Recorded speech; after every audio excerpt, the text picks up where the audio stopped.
No one is going to pick Indiana. No one's going to pick Indiana to make it close, honestly. Like, you could get tremendous odds if you pick OKC in 7. I think that taking the series over 5.5 games, the last 2 NBA Finals series ended in 5. I think this one goes 6. I think the Thunder will get the job done, but I think the Pacers are just too strong of a team and too talented of a team and too deep of a team to lose in 5 or fewer games. Newswire, only on SportsGrid. The Knicks really got past that playoff dragon for them that really stood in their way. So for the New York Knicks to be the Celtics and then an outright favorite to win the Eastern Conference Finals, that's where the disappointment is. The goalposts got moved, right? Because when you went into the Celtics series, a lot of Knicks fans said they weren't going to beat it. I'll say this is more unprecedented than the 99 run when they were the 8th seed. The Early Line, only on SportsGrid. Face. It's the new face. New face of what? The hell are you talking about? Like seriously. Oh, the new face of the NBA, Anthony. Yeah, okay. You know what I mean? Like, really? Guy's got 2 shots. You're the face of the NBA. Slow down. He's a good player. I've always thought the whole face of the NBA thing was comical. You want him to be the face of the NBA because you don't like it that all the other faces in the NBA aren't American. Sports Rage tonight, only on SportsGrid. And if you go through Cat, that means Cat at 11-1 could be Eastern Conference Finals MVP. The worst team in the WNBA is the Chicago Sky. They have no perimeter play. They're playing too many minutes. And Angel Reese doesn't have the help she needs. Betting above the rim, only on SportsGrid.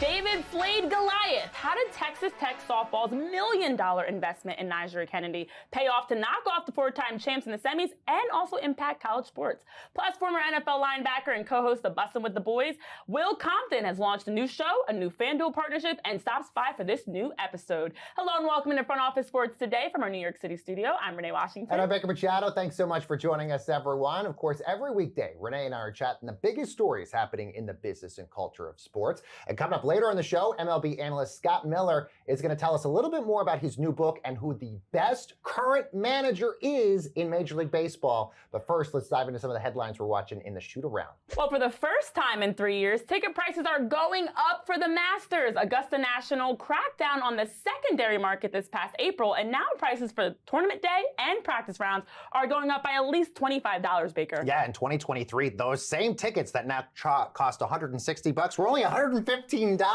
And it has mainly to do with the fact that they're cracking down on the secondary market because Augusta National is the only authorized seller of tickets to get into the Masters right now. Right now, if you want tickets to go see next year's Masters, there's a lottery system in place right now. Only 40,000 people a day are allowed on the course, so you basically have slim pickings to get one of these tickets. But it's really fascinating, the crackdown that we're seeing with this. Yes, and 2-time Champions League winning coach Jonathan Heraldez is on the move from the Washington Spirit to French club OL Lyon to replace former coach Joe Montemurro. Now, both teams are owned by Michelle Kang. Looking at the Spirit specifically, coming off their 3rd ever NWSL championship run, they've now had 9 different coaching changes over the last 10 years for different reasons, but also star forward like Trinity Rodman has never had the same coach from one season to the next. But bigger question, this multi-club pathway under owner Michelle Kang, she's talked about, quote, a necessity of having this multiple club ownership to be able to share resources. But Baker, you don't see this in other sports as often. No, and I think if this wasn't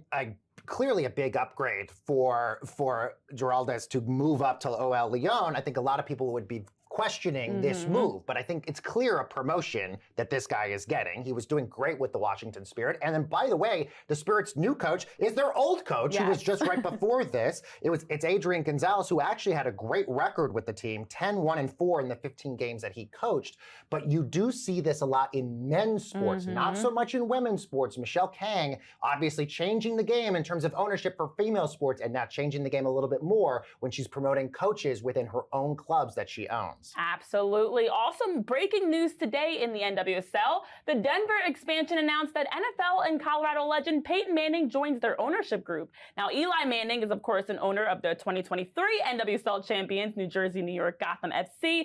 And now Peyton adds to his list, after retiring as an MVP and Super Bowl champ, 5-time MVP, 2-time champ, he adds to his list Papa John, SeatGeek. He's been involved with Good Golf, of course, the Manning Cast, which is under his Omaha Productions, and now with the Denver expansion and franchise. Omaha Productions just sold for a ton of money, and Peyton and Eli have really made it known that they're interested in ownership of sports franchises.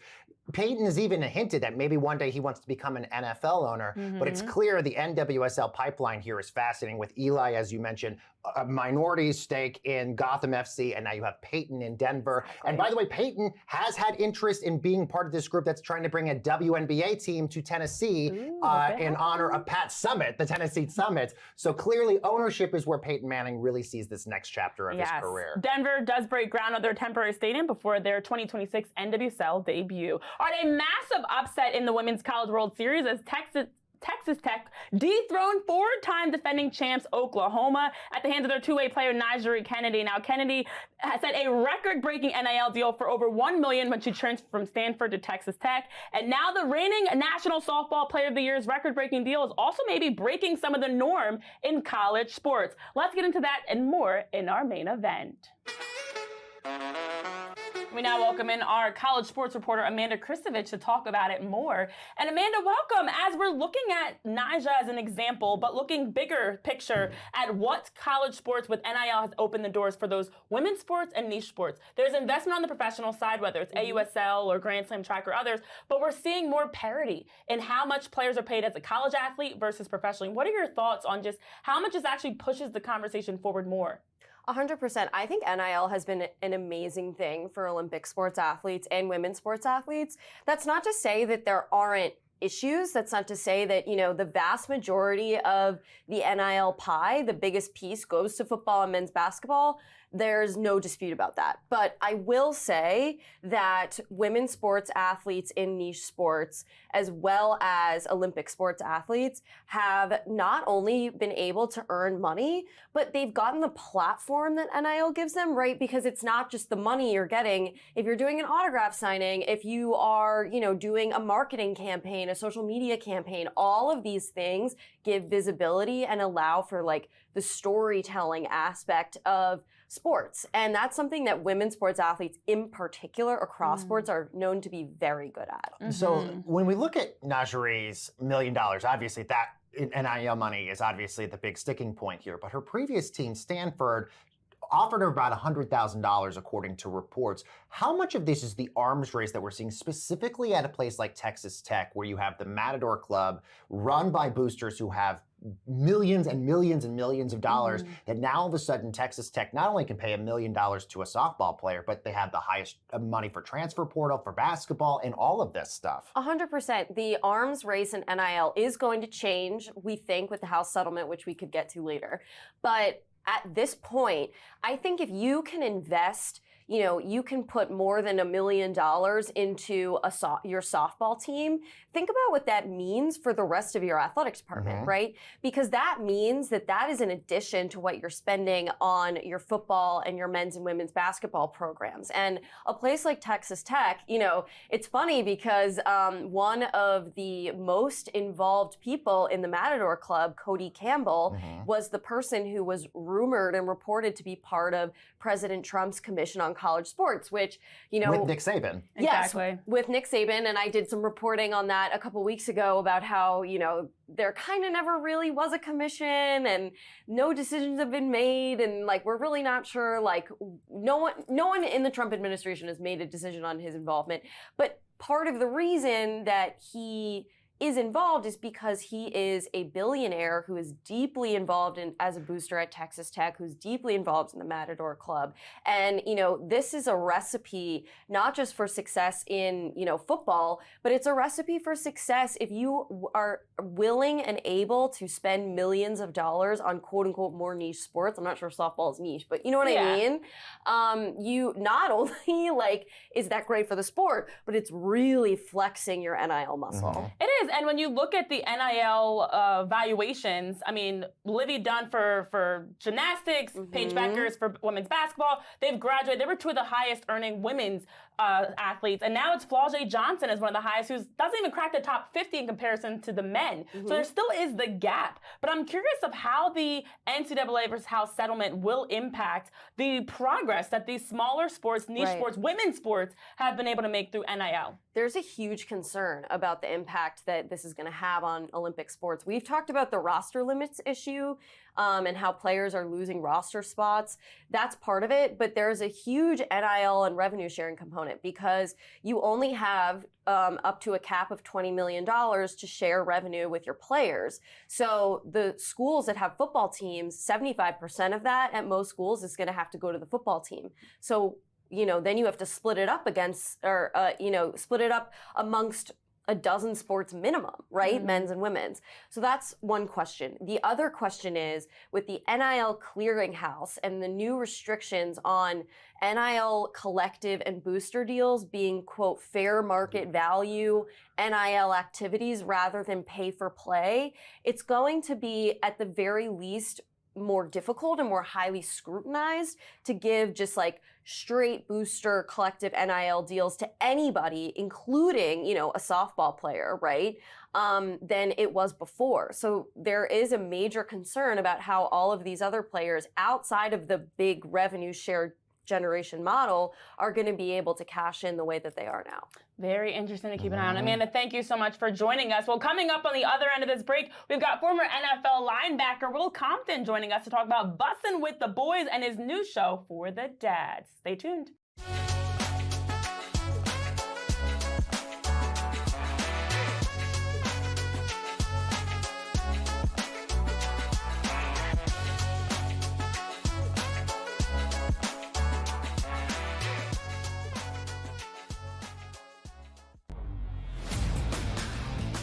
Falcons are actually relieved that he's kind of not there to create more of a distraction. Look, I mean, I said it the day it happened. It was one of the stupider decisions I've ever seen by a professional NFL franchise to sign a quarterback to a $180 million contract and then draft his replacement exactly 5 weeks later. This was a terrible organizational decision by the Falcons. Now, they're going to spin this, and this is what's annoying about the Falcons and their PR staff. They're going to spin this as if this is the plan we had all along. This is the plan that when, Kirk Cousins either got hurt or didn't play well or got too old, we were going to have Penix come in. And guess what? The new plan is now we're going to keep Kirk Cousins as a backup. So if Michael Penix gets hurt, we told you so. We were right for keeping him on the roster. We were smart for keeping him here. No, this whole thing has been an abject disaster. The Early Line, only on SportsGrid. The game is on. The stakes are high, but the action isn't just on the field. He's rearranging that ring. Get it inside! SportsGrid's in-game live. Your ultimate second screen experience. A little flyer, couple of 18.5-point live line. Every prop, every play, every day. Anything can happen. That's complete chaos. It's smarter to be on SportsGrid.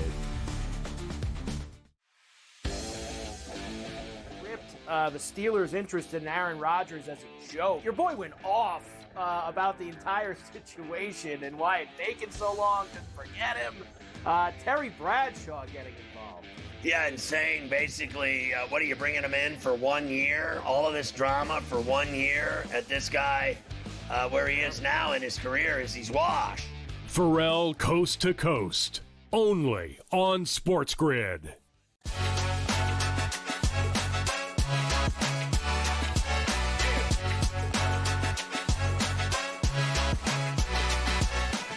And welcome back into Front Office Sports Today alongside Baker Machado. I'm Renee Washington, and we've got the former NFL linebacker, co-creator of Bussin' with the Boys, and host of the new weekly podcast for the dads discussing fatherhood. It's Will Compton. Will, welcome and congrats on the new show and all the exciting ventures you've got going on. Nice to have you here. Guys, thank you very much. Love that intro. You have a lot of enthusiasm. It makes me feel very warm. It makes me feel like I trust you guys. So I'll answer whatever questions that you guys have. Yeah. It's a safe space. You trust us. Yes. Let's get right into the hard questions now. Just kidding. Yeah. But it has been an exciting start to 2025 for you, and you're just making moves. From January, the announcement of you and Taylor Lewin taking your show from Bussin' with the Boys from Barstool to FanDuel with that partnership, that 3-year multi-million-dollar partnership nonetheless. And now the launch of your new show, which is focused on dads at all stages of fatherhood. I'm curious, as a father, was launching this show something that was always on the horizon? How did this really come into fruition for you? Not really. It's something that I feel like is came from maybe the back half of last year, something I've thought about. And it's like, it's one of those things like creating Bussin' with the Boys, for example, or anything that we do.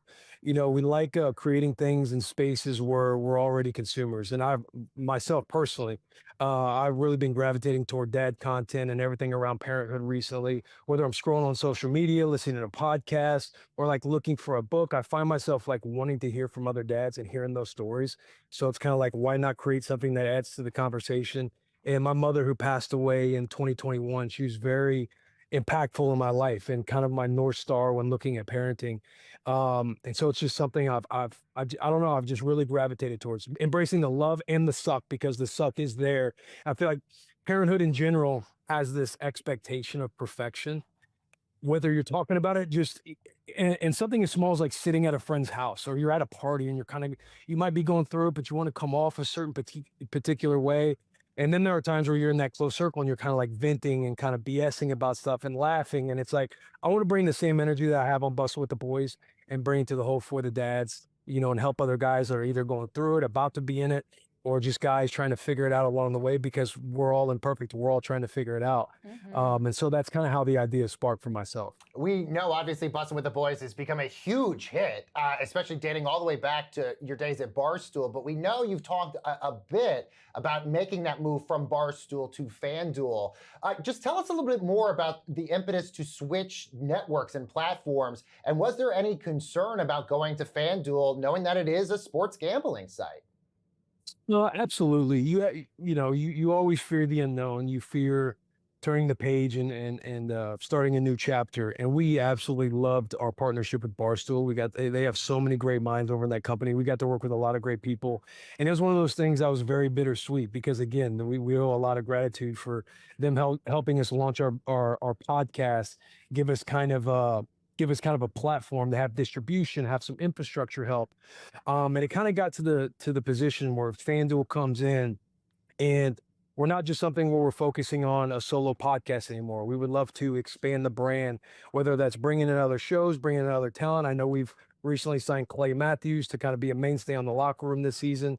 You know, we're working through everything to get Delaney Walker official. We're looking at a lot of different things to kind of expand our brand. And FanDuel was a partner that we had a lot of conversations with them, a lot similar to Barstool. We want to pour gasoline on your fire. We want you guys to be able to operate how you guys want to operate. We have more independence going solo. We get to think about it more as growing the brand, growing the business, versus just pouring into a singular podcast. And FanDuel just really gave us that access, the opportunities. It's like, you know, being at the draft, being at all these different events that we will now have access to, where we won't have to go through a different amount of hurdles. And I'm not saying those hurdles were there with Barstool, because I have nothing but good things to say about Barstool. But again, it was one of those bittersweet things to where we were just ready to kind of spread our wings and bet on ourselves in kind of like a different area inside of the industry. And it's interesting because a number of players are currently in that same space where they're looking to spread their wings and venture into a different aspect of the industry. And we're seeing, Bussin' with the Boys as the first active NFL player show, created and owned by NFL players, opened the door for so many others. And I'm curious your thoughts, especially on the heels of the recent retirement news that we heard Monday from Lions All-Pro center Frank Ragnow announcing on Instagram that after 7 seasons with Detroit, he wanted to prioritize his health and his family's future. Players, Aaron Donald, Andrew Luck, now Frank, Todd Gurley, others that have retired, quote unquote, young. Do you feel like there is more emphasis on prioritization of yourself, but also knowing that there's other career paths beyond playing that are available for athletes? That's a great question. I think there's a lot of different angles, but if talking particularly about like Frank Ragnow, who's had a hell of a career thus far, and it's like, it's one of those things where you look at Frank. We've had him on the podcast before. We know him a little bit. We know him enough to know that he has ambitions and hobbies outside of football. We're in a world where we think more about our mental health. We think about our health in general, our physical health, everything. And I feel like athletes now more than ever, I'm careful to say starting to realize, because I think athletes, different ones have realized it over time, but we realize more that there are things that we can do outside of the sport. And I think when you zoom out and you look at, if you talk about just Frank, I don't know everything going on. I know he's had some injury history, but you're able to look at yourself a little closer and be honest with yourself. Because I think he said if he's being honest with himself, he feels like he can't pour into it the way he wants to. There's a lot of pressure and expectation that comes on an athlete inside of a locker room, inside of a training room, that back in the day, it's kept a little bit more secret. You kind of don't know how to vocalize everything else. You don't know where to go. You feel like you're letting your team down. You're letting yourself down. You're letting your family down. And there's all this different pressure. So I just think we're kind of getting to a newer generation to where guys are able to see things a little bit more clearly. And I don't say that in like, hey, clearly football is not the answer, but clearly as in there are other things out there that you can kind of lean into more and think about more that go beyond the field. Mm-hmm. Absolutely. Great points that you make there, Will. And it's exactly why you have For the Dads, Bustin' with the Boys. You're giving the real, the authenticity. And we appreciate you for jumping on the show with us today to talk about it and weigh in on Front Office Sports Day. Congrats and good luck and exciting times with this new venture for the dads. Guys, thank you very much. And if you're a dad out there listening right now, tune in to For the Dads next week. It'll drop on Wednesday, I believe. That'll be our first episode.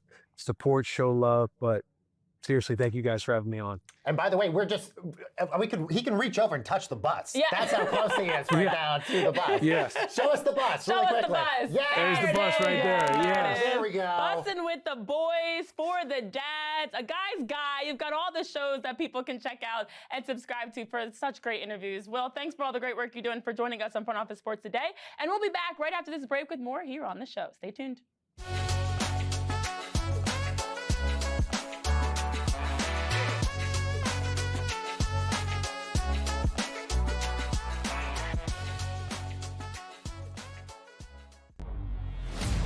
The Knicks really got past that playoff dragon for them that really stood in their way. So for the New York Knicks to be the Celtics and then an outright favorite to win the Eastern Conference Finals, that's where the disappointment is. The goalposts got moved, right? Because when you went into the Celtics series, a lot of Knicks fans said they weren't going to beat it. I'll say this is more unprecedented than the 99 run when they were the 8th seed. The Early Line, only on SportsGrid. No one is going to pick Indiana. No one's going to pick Indiana to make it close, honestly. Like, you could get tremendous odds if you pick OKC in 7. I think that taking the series over 5.5 games, the last 2 NBA Finals series ended in 5. I think this one goes 6. I think the Thunder will get the job done, but I think the Pacers are just too strong of a team and too talented of a team and too deep of a team to lose in 5 or fewer games. Newswire, only on SportsGrid. We're going to go through every single thing, and I've got a great team behind me that's going to help me get the job done. I want this to be the place that people come to. There is going to be an energy to game time decisions that you will feel night in and night out. We are going to hit every single one of those markets that you need to know about. We will have everything at our disposal, and we will use that to our advantage. There is not going to be a better place, I promise you, than Game Time Decisions. I'm Kevin Walsh. Tune in to Game Time Decisions weekdays on SportsGrid.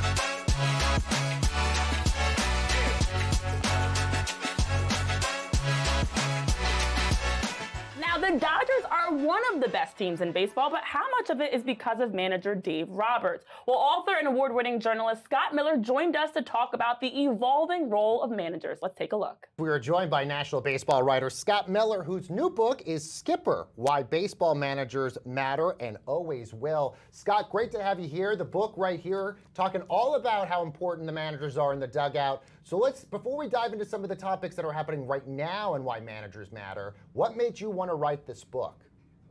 Yeah, nice to be with you guys. First of all, thanks for having me, and good way to start a Monday or work week. There's been so many discussions over the past several years as analytics has taken over the game, especially over the last 10 or so years. Seems like you can't walk that far or anywhere in baseball without a discussion of, how important is the role? Are they just middle managers now? Are the front office calling the strings, or calling the shots, like pulling it like puppet strings? And who's writing the lineups? And that all these talks going all over baseball, and have been for years. And eventually I got to thinking, well, I don't know that anybody's taken a real deep dive into what the job of a manager today is like. So, that was the light bulb going on moment for the book. And I started in the late 70s for a couple of reasons. One, Earl Weaver, Sparky Anderson, Billy Martin, Whitey Herzog. These guys were the classic manager types that ruled with an iron fist. They had all the power. And also in the late 70s is when the first computers went on sale to the public. They were very rudimentary, but obviously from then to now, computers have changed all of our lives, and including baseball. And so from then to now, what the job was like for a manager then, what the job's like now, how we got from then to now, and why we got from then to now. I mean, you've made the argument that Dave Roberts, the manager of the Dodgers, is the best modern manager out there right now. What does he do? Is it because he's sort of a mix of old school meets analytics? What is he doing that makes him the best manager that we have right now in the modern times? Yeah, he can kind of be a man for all seasons is part of Dave's magic. And if we start with what we were just talking about, the relationships, I think it's chapter 8. I hung out with Dave for about 4 days, shadowing him, just kind of trying to get inside what life is like for a modern manager on a day-to-day basis. And one thing he does, back to the relationships and the communication, he likes to, as he calls it, touch every one of my 26 players every day. And that means by touch, that means at least have some kind of communication. I mean, managing the Dodgers, that's a billion dollar industry alone right there. He's kind of like the front man, one of the CEOs or one of the, headmasters. And he'll get asked for, not only players he has to deal with, analytics meetings, baseball operations meetings, but, there might be the marketing department comes and says, Dave, we need you to speak at a statue dedication ceremony. Right. Yeah. And he'll do that. And that's one reason why he's so good. Not everybody can adapt and go from this to this to this as smoothly as he can, and have the patience and the good attitude through it all. Well, that explains why he's been winning so much for the Dodgers and has become an important part of that franchise. The book, Skipper, Why Baseball Managers Matter and Always Will, by Scott Miller. Scott, thank you so very much for joining us here today. And congrats on the release of the book. Thanks for having me. Really enjoyed talking with you guys. All right, let's see what's bubbling over at the FOS water cooler. It's over in the NBA. The Orlando Magic unveiled a new logo, or the return of one, Baker, because they now have 3 new uniforms that they say, this is what I love most about this. They claim this is to embody their mission of being world champions on and off the court, and they wanted to really just reflect on their values of excellence in their organization. It just makes me think of when you wish upon a yeah, well, star. kind of. It's a little Disney-ish. So if you look at the logos here, the star is making an appearance back in the A for Orlando and Magic, which I like. The new jerseys I actually really like. The only thing I have an issue with is the global logo is that circle logo where you see the Orlando Magic and Orlando's kind of cockeyed off to the right. I don't get that part of it. And I also don't understand why so many NBA teams are doing these circle logos, but I think this is fine. I actually think if you look at the history of the Magic's logos, I think this is great. And one last thing I'll mention on this, they say the ball is moving forward because that's where they're going as an organization. Precious. Yes. Well, it is a fan favorite, allegedly, so it is back for Orlando. All right, well, coming up, it's a Stanley Cup Finals 2024 rematch. Jeff Merrick joins us to talk Panthers-Oilers tomorrow. Plus, Susanna Collins joins to talk TST 77, Club World Cup, all that and more tomorrow on Front Office Sports Today. Thank you guys so much for tuning in. Have a terrific Tuesday, and we will see you guys next time. Yeah, move forward like the Magic do. Yes. Wish upon a star.